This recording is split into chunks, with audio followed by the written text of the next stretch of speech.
ವನದೇವಿ ಪ್ರೀತಿಯ ವಂದನೆ ಹೇಗಂತ ಮಾಡಲಿ ವರ್ಣನೆ,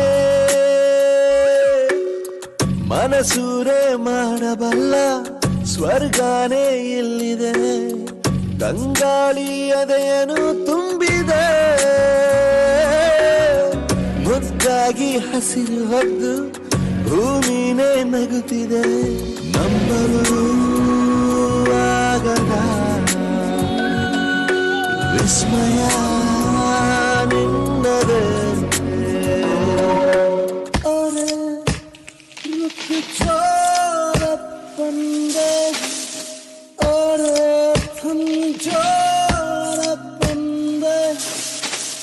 कुदरत हंस पड़ेगी हो। अब हम इंसान इस धरती पर आराम से रह सकते हैं क्योंकि हमारे पास बिल्डिंग्स है, फैक्ट्रीज है, मॉल्स है, इंफ्रास्ट्रक्चर्स है। हा हा हा हा हा।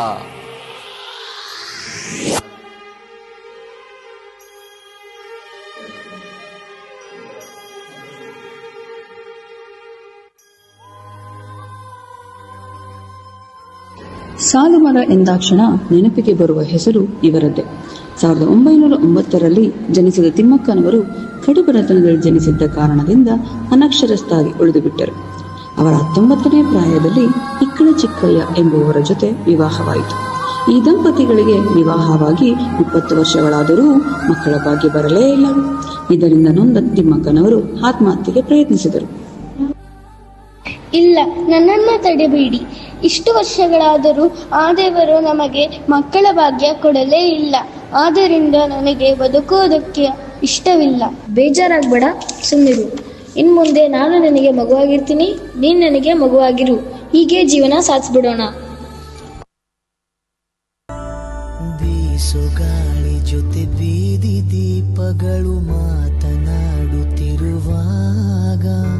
ಖಾಲಿ ದಾರಿ ಜೊತೆ ಮೈಲಿಗಲ್ಲುಗಳು ಮಾತನಾಡುತ್ತಿರುವಾಗ, ಎಷ್ಟೊಂದು ಮರಗಿಡಗಳು ನಾಶವಾಗ್ತಿದೆ. ಮಕ್ಕಳಿಲ್ಲ ಅಂತ ಕೊರಗೋ ಬದಲು ಈ ಮರಗಳನ್ನೇ ಮಕ್ಕಳ ಅಂದ್ಕೊಂಡು ಪಾಲನೆ ಪೋಷಣೆ ಮಾಡೋಣ.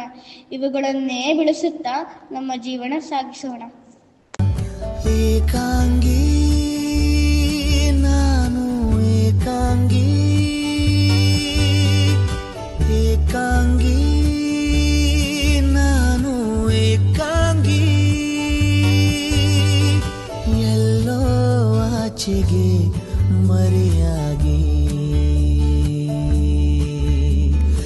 ಏನೋ ಕಾದಿದೆ ನನಗಾಗಿ. ಬೀಸು ಗಾಳಿ ಜೊತೆ ಬೀದಿ ದೀಪಗಳು ಮಾತನಾಡುತ್ತಿರುವಾಗ, ಖಾಲಿ ದಾರಿ ಜೊತೆ ಮೈಲಿಗಲ್ಲುಗಳು ಮಾತನಾಡುತ್ತಿರುವಾಗ, ಹೊಟ್ಟೆಗೆ ಕೊಡಲಿ ಹಾಕಿ ನೋವ ಕೊಟ್ಟರೂ ಏನೂ ಬಯಸದೆ ನಮಗೆ ಆಶ್ರಯ ಕೊಡುವುದು ಈ ವನ ವೃಕ್ಷಗಳು ಮಾತ್ರ.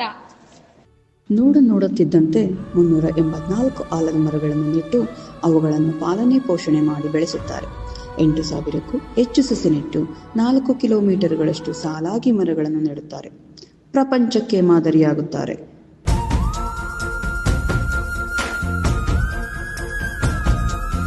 ಜೀವ ಕೊಟ್ಟವಳು, ತುತ್ತು ಇಟ್ಟವಳು, ಭೂಮಿ ಮೇಲೆ ಒಬ್ಬಳೇ, ಪ್ರಾಣ ಒತ್ತೆ ಇಟ್ಟು ಜನ್ಮ ನೀಡುವಳು ತಾಯಿ ಇಲ್ಲಿ ಒಬ್ಬಳೇ.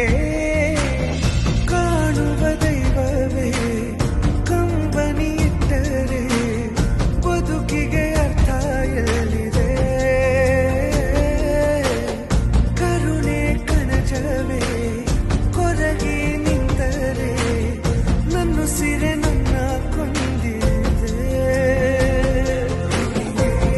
ನಿನಗೆ ನಾನು